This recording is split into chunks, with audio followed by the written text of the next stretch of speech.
ये कि बाबा का मिशन अधूरा कौन करेगा पूरा, क्योंकि सब पार्टियां अपनी अपनी दावेदारी करती कि हम करेंगे पूरा, हम करेंगे पूरा। असल में देखिए, एक तो सिर्फ बाबा का मिशन नहीं था। बाबा भीमराव अंबेडकर जो थे वो अकेले नहीं थे।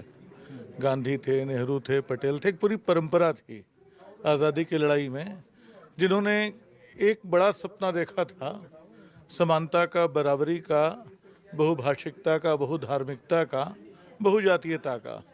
मतलब 5000 साल की जो गैर बराबरी थी, जो छुआछूत था, सबको ख़त्म करके एक क्रांतिकारी संविधान और एक क्रांतिकारी, एक समता आधारित देश बनाने का सपना देखा था। अंबेडकर की भूमिका को मैं कई बार असल में देशों के बारे में सोचता हूँ, तो सोचता हूँ कि वो अगर उनके प्रतीक हों तो कैसे हों। जैसे गांधी को मैं हिंदुस्तान का दिल लगता है कि मुझे हैं। कई बार नेहरू हिंदुस्तान की कविता लिखते हैं, टैगोर को आप हिंदुस्तान की कविता मान सकते हैं। अंबेडकर को क्या माने? अंबेडकर इतने सख्त तार्किक हैं, इतने गहरे अध्येता और सख्त इम्तहान लेने वाले हैं कि लगता है कि उनको भारत का दिमाग होना चाहिए।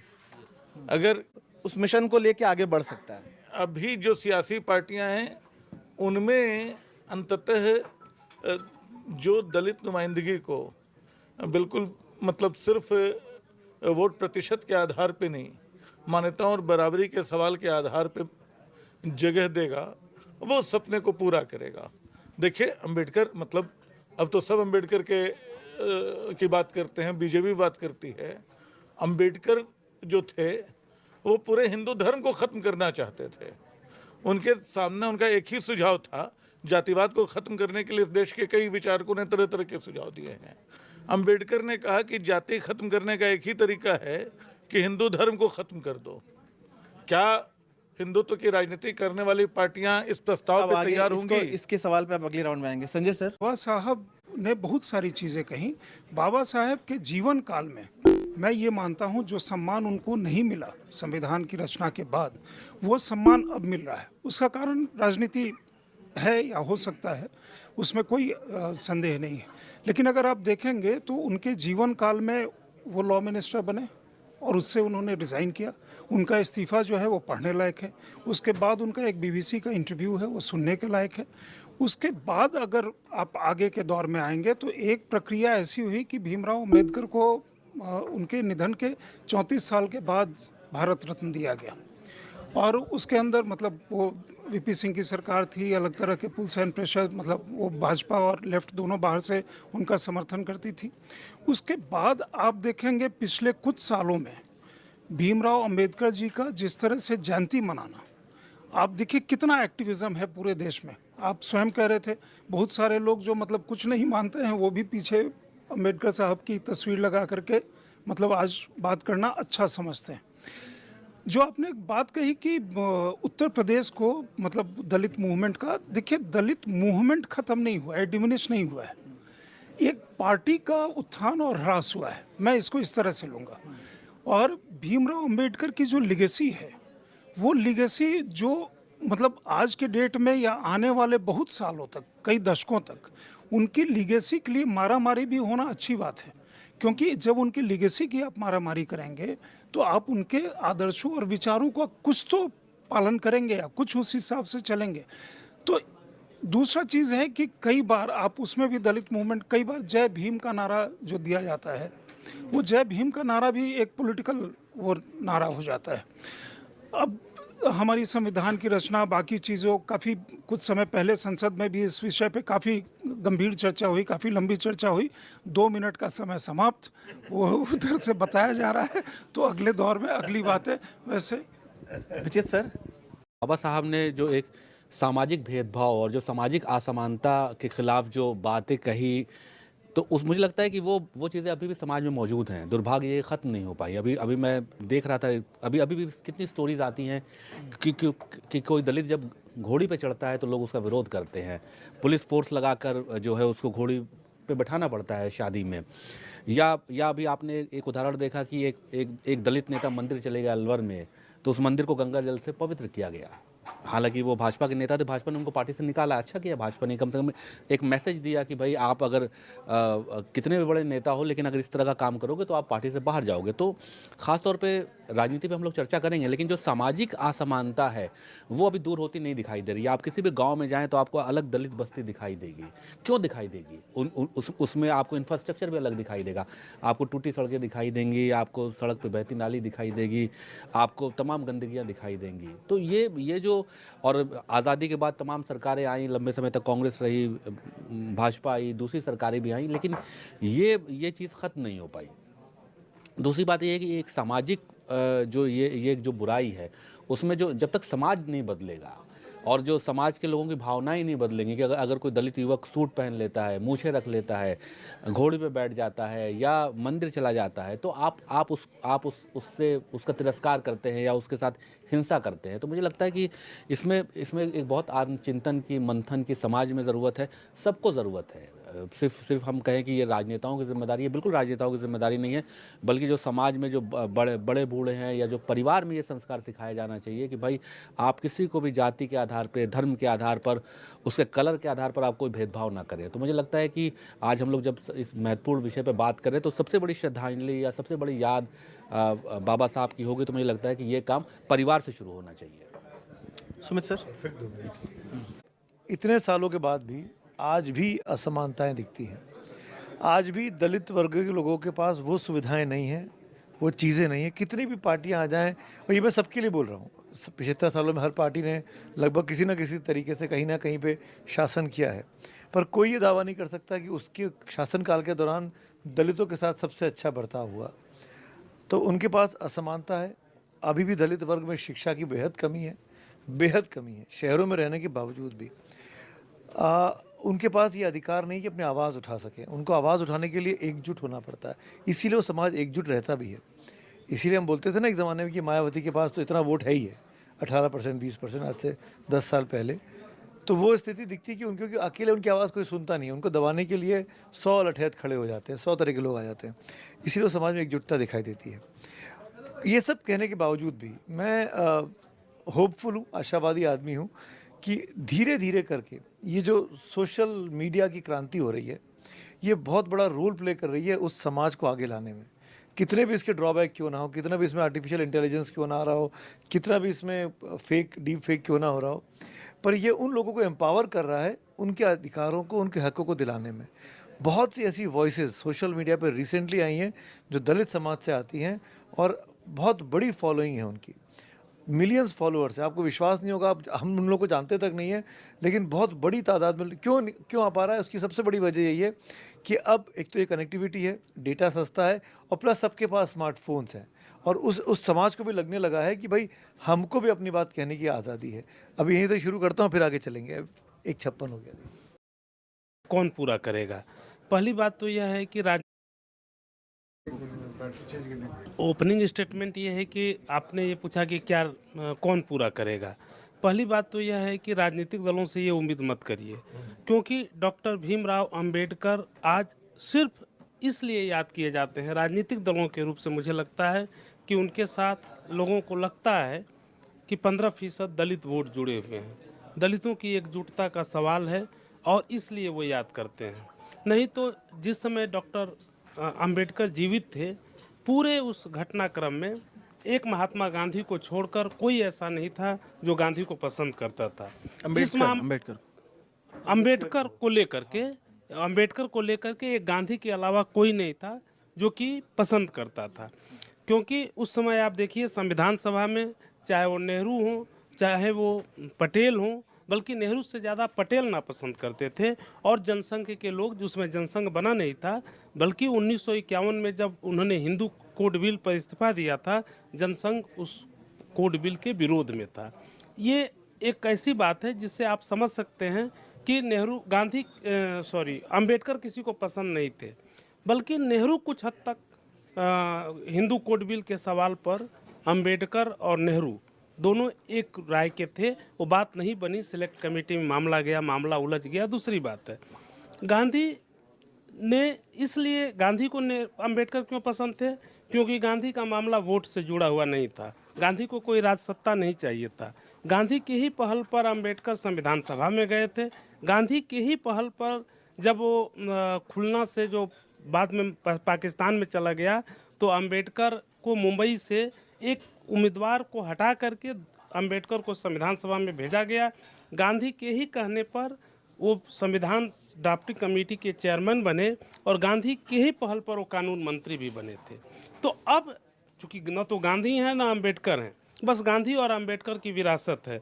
जो सच्चे मन से गांधी की और अंबेडकर की विरासत को मिलाकर चलेगा, वही इस देश में अंबेडकर के सपनों को पूरा कर पाएगा। कि भाई दलित राजनीति कैसे हाशिए पे चली दलित जैसा संजय जी ने कहा, मैं भी उस बात से सहमत हूँ कि दलित राजनीति हाशिए पर नहीं गई है।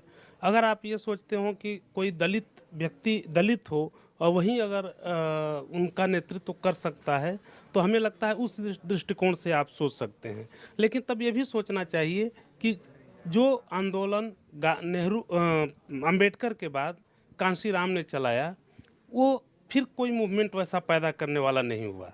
अगर मैं साम्यवाद की भाषा में कहूँ कि अगर अंबेडकर कार्ल मार्क्स थे, मैं एक तुलना कर रहा हूँ कि अगर अंबेडकर कार्ल मार्क्स थे तो कांशीराम लेनिन थे।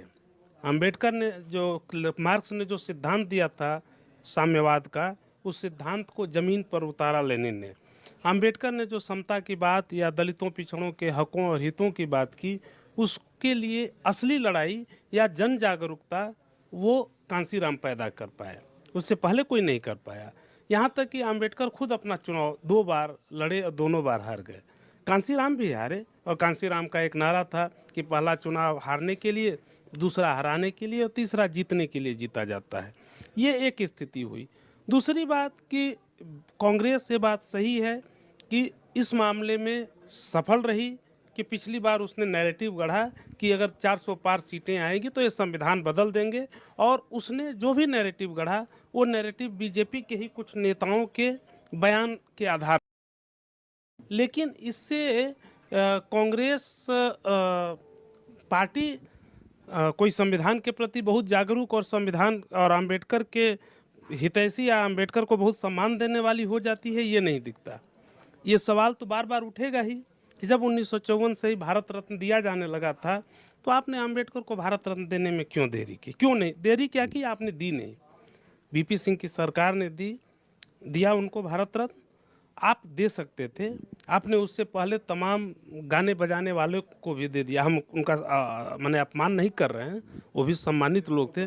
फिल्म मतलब कायदे से दिया जाना चाहिए था। हाँ। वो अटल जी की सरकार के समय शुरू हुआ, जो बड़े नहीं, एमजी रामचंद्रन को मिला था पॉलिटिशियन होने के नाते, लेकिन उससे पहले उनकी पृष्ठभूमि, वाजपेयी सरकार का फैसला सही था। हाँ, तो मेरे कहने का ये है कि आपने नहीं दिया, लेकिन वो बीपी सिंह सरकार का फैसला था। मुझे नहीं लगता कि बीजेपी उस समय ऐसी थी जो अंबेडकर को देने के पक्ष में होती। अब अगर बीजेपी बार बार ये कहती है कि हमारे समर्थन से चल रही सरकार ने दिया, अगर इस आधार पर कि हमारे समर्थन से चल रही सरकार ने अंबेडकर को भारत रत्न दिया, इसलिए हमने अंबेडकर को भारत रत्न देने में बल दिया, तो कांग्रेस भी कल कह सकती है कि हमारे समर्थन से चलने वाली चंद्रशेखर की सरकार ने सरदार वल्लभ भाई पटेल को भारत रत्न दिया, इसलिए हमने दिया। कांग्रेस इस बात के लिए हमेशा दोषी ठहराई जाएगी कि उसने पटेल और अंबेडकर दोनों को सम्मान देने के मामले में काफ़ी संकरा नज़रिया अपनाया, और इसीलिए वो जब अब अचानक ज़्यादा जोश दिखाती है तो कई बार उसके जोश में एक पाखंड दिखता है। बीजेपी क्या कर रही है मुझे नहीं मालूम, लेकिन इतना ज़रूर है कि नरेंद्र मोदी ने एक काम किया कि प्रधानमंत्री बनने के बाद इन्होंने हर तबके को सत्ता में भागीदारी दी। ये बात तो सही है। आप कांग्रेस के मंत्रिमंडल को उठाकर देख लीजिए और मोदी के मंत्रिमंडल को। मैं बीपी सिंह की के मंत्रिमंडल की बात नहीं करूंगा, क्योंकि वो इस देश का या मोरारजी देसाई एक वर्ग की भागीदारी नहीं है, कोई मुस्लिम सांसद हाँ या मुस्लिम आपने चूंकि कहा कि सबको भागीदारी दी, इसलिए मैं हाँ नहीं, एकदम सही आप कह रहे हैं। कोई सांसद नहीं है, कोई विधायक नहीं है, कोई मंत्री, एकदम सही कह रहे हैं आप। मैं हिंदुओं की बात कर रहा हूँ। हिंदू, चूँकि मैं आऊँगा आप पर, आपने बहुत सही पॉइंट उठाया है कि उसने भागीदारी नहीं दी सबको। जो ये भागीदारी, मैंने बीपी सिंह का नाम या मोरारजी देसाई का इसलिए लिया कि उस समय जो भागीदारी मिली, और आपके सवाल का जवाब उसी में मिल जाता है कि तब एक मुस्लिम को पहली बार देश का और आखिरी बार अब तक गृह मंत्री भी बनाया गया था। ये स्थितियां हैं, और इस स्थिति में अंबेडकर सिर्फ लोगों के लिए सारे दलों की स्थिति जो है उसमें वोट पाने का जरिया से ज़्यादा नहीं, इससे बड़ा नज़रिया कुछ हो ये नहीं दिख रहा है। पीडी सर, बात हुई कि डॉक्टर साहब बाबा साहब का नाम लेने के लिए और उनकी लेगेसी का विरासत का दावा सब लोग कर रहे हैं कि बस उनके ही सपनों पे हमें चलना है, सब लोग उनके कार्यक्रमों में आयोजित करना, वो करना और उनके नाम पे राजनीति करने वाली बात है। देश में 17% जो है आबादी दलित समाज की है। इतना बड़ा देश है, किसी एक राज्य में कोई दलित मुख्यमंत्री नहीं है। रिप्रेजेंटेशन का सवाल आता है। जो बात हो रही थी कि कोई दलित पार्टी का वो होना कोई दलित राजनीति का हाशिए पे जाना नहीं है, लेकिन सवाल यह है कि क्या जो मुख्य धारा की पार्टियां हैं वो किसी दलित को आगे करके बड़े पदों पे बैठा रही हैं, खासकर मुख्यमंत्री। मैं बात कर रहा हूँ जो इलेक्टेड रिप्रेजेंटेटिव है। बहुत सारे राज्यों में मांग उठती, कर्नाटक में भी कांग्रेस की तरफ से मांग उठी थी लेकिन नहीं बने वहाँ पे, या दूसरे राज्यों में हाँ उप मुख्यमंत्री के तौर पर बीजेपी ने मध्य प्रदेश में और राजस्थान में बनाए हुए हैं। लेकिन आज राजनीति की दशा और दिशा किधर बढ़ रही है? निश्चित तौर पे जो आपकी बात सही है, प्रधानमंत्री पद के सबसे करीब अगर कोई दलित पहुंचा था तो जगजीवन राम थे 79 में, लेकिन वहाँ भी उनके साथ सबने धोखा किया, कांग्रेसियों ने भी धोखा किया, बीजेपी वालों ने, उस समय बीजेपी बनी नहीं थी, जनता पार्टी का जो जनसंघ वाला घटक था वो तो किनारे हो ही चुका था। उसमें हाँ। उस समय जनता पार्टी में जनसंघ का जो घटक था वो जगजीवन राम को प्रधानमंत्री पद के लिए चंद्रशेखर, अटल बिहारी वाजपेयी का गुट और चंद्रशेखर का जो सोशलिस्ट गुट था वो चरण जगजीवन राम के साथ था और जगजीवन राम के लिए राष्ट्रपति के पास गया भी था। बल्कि राष्ट्रपति अपनी किताब में इन्होंने लिखा भी है, लाल कृष्ण, मैं खाली फैक्ट के लिए बोल रहा हूँ, लाल कृष्ण आडवाणी ने अपने किताब में मेरा देश क्या है, मेरा देश माई कंट्री, हाँ मेरा ये, तो उसमें उन्होंने लिखा भी है कि वहाँ पर इन्होंने बोला भी था, राष्ट्रपति नीलम संजीव रेड्डी ने, कि हम जगजीवन राम को हम बुलाएंगे, लेकिन उन्होंने नहीं बुलाया। क्यों नहीं बुलाया? कि जब राष्ट्रपति पद के लिए चुनाव लड़े थे तब नीलम संजीव रेड्डी की जगह जगजीवन राम ने दूसरे जो वीवी गिरी जी जीते थे उनके पक्ष में हो गए थे। यहाँ तक कि जब 80 में जनता पार्टी चुनाव लड़ी तो जगजीवन राम को प्रधानमंत्री उम्मीदवार बना करके लड़ी थी, जिसमें उस समय जनता पार्टी में वाजपेयी का भी जनसंघ का नहीं खेमा था ना उस समय नहीं था। जनसंघ का खेमा था। नहीं, सर बिल्कुल सुन लीजिए, पहले मेरी बात सुन लीजिए। जनसंघ का खेमा उस समय था, चुनाव जनवरी में हुआ था और 6 अप्रैल को जब चुनाव के बाद जब जीत के आए, जनता पार्टी के 31 सांसद थे, जिसमें से कि 16 सांसद भारतीय जनता पार्टी बना के 6 अप्रैल को अलग हुए थे। ये फैक्ट हो सकता है आपकी बात ठीक हो, वहाँ मैं तो अपनी बात वापस लेता हूँ, वो तथ्य अगर गलत है, लेकिन ये सच है कि जनता पार्टी की टूट का जो मामला था वो एक अलग मामला था, जिसमें दोहरी सदस्यता का मामला था, लेकिन उसका अंबेडकर के उससे वास्ता। देखिए, अंबेडकर का सपना कोई आसान सपना नहीं है, और वो सपना आज़ादी के लड़ाई के दौर में भी, जब वो सारे के सारे जो बड़े मनीषी थे उनमें एक खूबी ये थी कि वो असहमत होते थे लेकिन एक दूसरे से बेईमानी नहीं करते थे। तो जैसे जो गांधी और अंबेडकर के बीच का जो सबसे बड़ा टकराव का मुद्दा माना जाता है, वो माना जाता है पुणे पैक्ट को लेकर, जो गांधी दलितों के अलग निर्वाचक मंडल के खिलाफ बैठ गए थे और अनशन अपना तोड़ने को तैयार नहीं थे। अंबेडकर जाते हैं उनके पास अंत में बात करने, सब चाहते हैं कि अंबेडकर जाने को तैयार नहीं है। प्यारे लाल की किताब है द एपिक फास्ट, उसमें अंबेडकर वो लिखते हैं कि अंबेडकर ने घुसते पहला वाक्य कहा कि you are unjust to us Gandhi ji, कि आप हमारे साथ अन्याय कर रहे हैं। और उसके बाद गांधी तैयार होते हैं, वो अनशन वापस लेने को वो गांधी तैयार होते हैं, लेकिन बहुत सारी शर्तें रखते हैं जिन पे कांग्रेस और पूरा का पूरा जो उस समय का आंदोलन है वो बैक ट्रैक कर जाता है, यहाँ तक कि टैगोर भी बैक ट्रैक कर जाते हैं। तो अंबेडकर का सपना कभी आसान नहीं रहा। आज की तारीख में देखिए, 2 बातें कही जाती हैं कि जिसको तुम आलोचना से नहीं मार सको उसको प्रशंसा से मार सकते हो। तो अंबेडकर की मूर्ति की पूजा हो रही है, अंबेडकर के विचार की नहीं।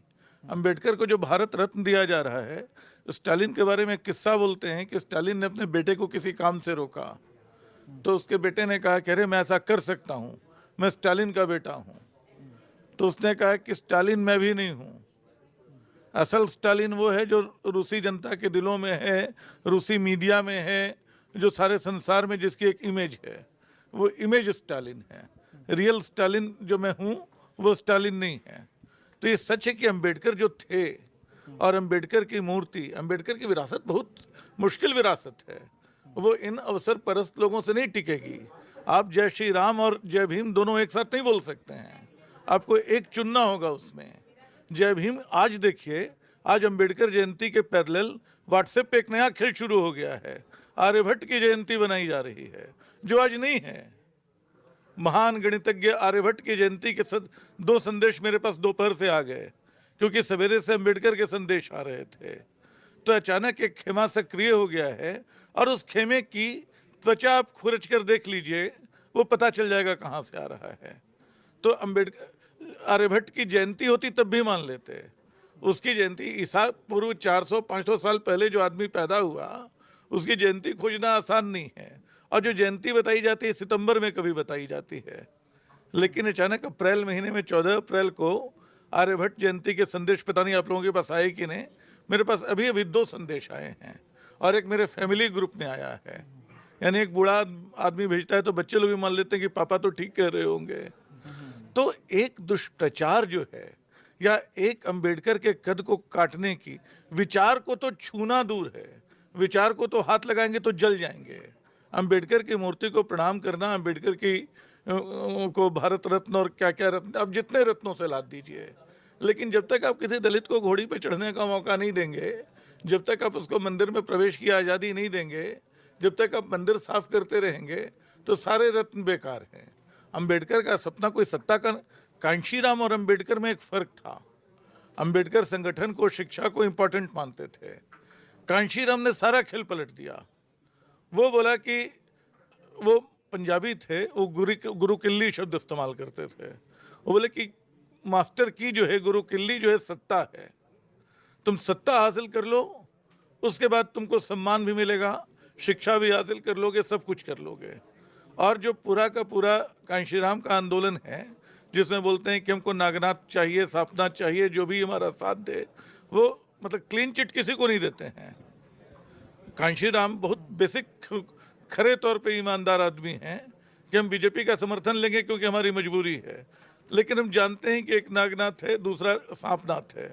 आज की तरह नहीं बोलते हैं कि सेक्युलर है, वो नॉन सेक्युलर है, चाहिए तो बड़ी अच्छी पार्टी है तो बड़ी ख़राब पार्टी है। मैंने उनका कोई वॉशिंग मशीन नहीं है जिसमें जाके कोई धुल जाता है। वो मानते हैं कि सब दलित विरोधी हैं। तो कांशीराम और अंबेडकर के विचारों के लिए पूरे भारत में जो सामाजिक आंदोलन चलाने की जरूरत है, उसकी ताकत, उसकी नैतिकता, उसका साहस, वो आज के राजनीतिक दलों में तो दिखाई नहीं पड़ता है।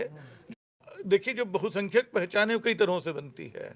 500 साल पहले हिंदू नहीं थे, मतलब वो अलग अलग जातियों में बटे समुदाय थे।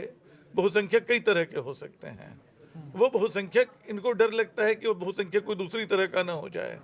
दलितों को अपने साथ जोड़ने की मुहिम संघ की बहुत पुरानी मुहिम रही है, और उसमें उन्होंने अच्छा काम भी किया है। बल्कि सावरकर के हम सब आलोचक रहे, सावरकर भी जाति प्रथा के खिलाफ रहे।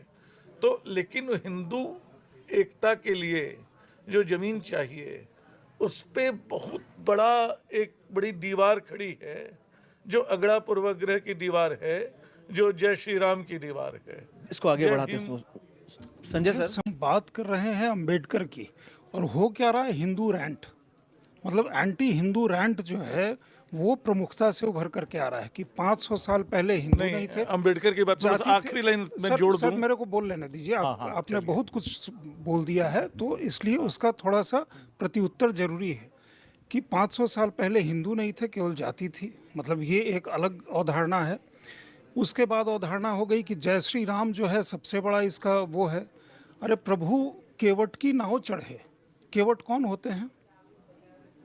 मतलब ये अब मतलब एकदम से जो मर्जी है अपने विचार के हिसाब से बात अंबेडकर की ले करके एंटी हिंदू रैंट, एंटी जो अभी का सेटअप है पॉलिटिकल सेटअप, वो रैंट आप जहाँ चाहे वहाँ बदलना चाहे आप बदल दें, आपकी मर्जी है, क्योंकि खुले विचार भारत में है। ये मंच भी आपका वैसा ही है। बच गई बात, चूंकि ये बात उठी कि ये साथ नहीं चल सकता है। पंचतीर्थ किसने बनाया भाई? इसी सरकार ने इस्टेब्लिश किया ना, मोदी ने ही इस्टेब्लिश किया ना। तो क्या बुराई हो गई अगर जय श्री राम और जय भीम वैसे, मतलब जय भीम का नारा एक अग्रेसिव नारा जो लगाया जाता है, जय भीम, वो मुस्लिम और दलित कॉम्बिनेशन को वोट के हिसाब से रख करके मनाया जाता है। अंबेडकर की जयंती या संविधान दिवस बनाने की प्रथा कहाँ से चालू हुई?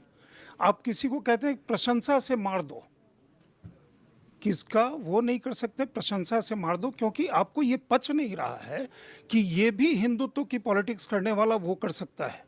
या आपका पूरा का पूरा सबसे ज़्यादा दलित सांसद किस पार्टी से आते हैं? सबसे ज़्यादा। अब ऐसे जैसे आप कह रहे हैं दलित वो नहीं है, कास्ट वाइज तो मुख्यमंत्री गिनने लगे तो बड़ा मुश्किल होगा भाई कि कास्ट वाइज कौन है मुख्यमंत्री। कुछ समय पहले राष्ट्रपति थे, उसके पहले बाकी मुख्यमंत्री, आने वाले समय में कोई और भी होगा। किसी पार्टी से कभी उम्मीद नहीं की जा सकती। एक प्रोसेस होता है गवर्नेंस का या समाज के विचार के बदलने का। सुमित जो बात कर रहे थे सोशल मीडिया का उत्थान से बहुत सारी चीज़ें का बदलाव हो रहा है, क्योंकि वो एक प्लेटफॉर्म आपको आज़ादी देता है जो अदरवाइज नहीं वो देता है। नेहरू जी की कविता फ्लो करती थी, वो थी में है, नेहरू जी कविता थे। अगर हम जब ये कहते हैं तो इसका मतलब नेहरू जी के पहले कोई कवि, भारत का उदय ही 47 के बाद हुआ, तो गांधी दिल हो गए, नेहरू जो है वो कविता हो गए और अंबेडकर दिमाग हो गए। उसके पहले मतलब भारत न पहले था न उसके बाद है। तो ये सब अगर आप धारणा लेकर के आएंगे और अंबेडकर पे बात करेंगे तो मुझे लगता है कि पूरे के पूरे डिस्कशन के साथ बड़ी नाइंसाफ़ी होगी। आपका टॉपिक ये था कि जो दलित पॉलिटिक्स है, तो हम लोगों ने अभी तक उस पर बात नहीं की, बात थोड़ी इतिहास की हुई। देखिए, मैं मौजूदा 2 मिनट में जल्दी से अपनी बात रखूंगा। देखिए, जो मोस्टली अभी संजय जी ने सवाल उठाया कि दलित सीटें सबसे ज़्यादा बीजेपी के पास है, तो देखिए, जब कांग्रेस की सरकार थी तो कांग्रेस के पास थी, जब कांग्रेस सत्ता में थी, केंद्र में थी, तो सबसे ज़्यादा कांग्रेस के पास थी। देखिए, मुझे ऐसा लगता है कि जो पार्टीज़ दलितों की राजनीति करती रही हैं, जो छोटे रीजनल दल हैं, वो धीरे धीरे करके ख़त्म हो गए। जैसे बीएसपी ख़त्म हो गई। आप महाराष्ट्र में बात करें, प्रकाश अंबेडकर हैं, वो तो भीमराव अंबेडकर साहब के रिश्तेदार हैं, लेकिन वो एक बड़ी छोटी पार्टी चलाते हैं, कभी वो खुद चुनाव नहीं जीत पाए। अगर आप उत्तर प्रदेश में आइए, एक चंद्रशेखर आज़ाद हैं जो कि उन्होंने अपनी निर्दलीय जीते आज़ाद नगीना, समाज पार्टी। और आप जान के सरप्राइज होंगे कि वो मुस्लिम वोट से जीत के आए। जिस लोकसभा क्षेत्र से वो जीते हैं वहाँ 40% मुसलमान वोट हैं। तो खैर, बहरहाल मैं इसको मुस्लिम वोट की तरफ नहीं ले जाऊँगा, लेकिन अभी आप ये कह सकते हैं कि दलितों के नाम पर जो राजनीति हो रही है वो अभी जो नेशनल पार्टीज उन्होंने हाईजैक कर ली है। अभी जो संविधान बदलने की बात कांग्रेस ने उठाई या जो 300 सीटों की बात उठाई, सिर्फ हम पार्टियों से एक्सपेक्ट नहीं कर सकते कि जो एक बड़ी लड़ाई है, जो समानता और इक्वलिटी की, जो सामाजिक न्याय की लड़ाई है, सिर्फ पार्टियों के भरोसे नहीं छोड़ी जा सकती। समाज को भी उसके लिए आगे बढ़ना पड़ेगा। और जो शादाब जी ने बड़ी अच्छी बात की कि परिवार से हमें एक जो बराबरी की जो शिक्षा है वो परिवार से भी आनी चाहिए।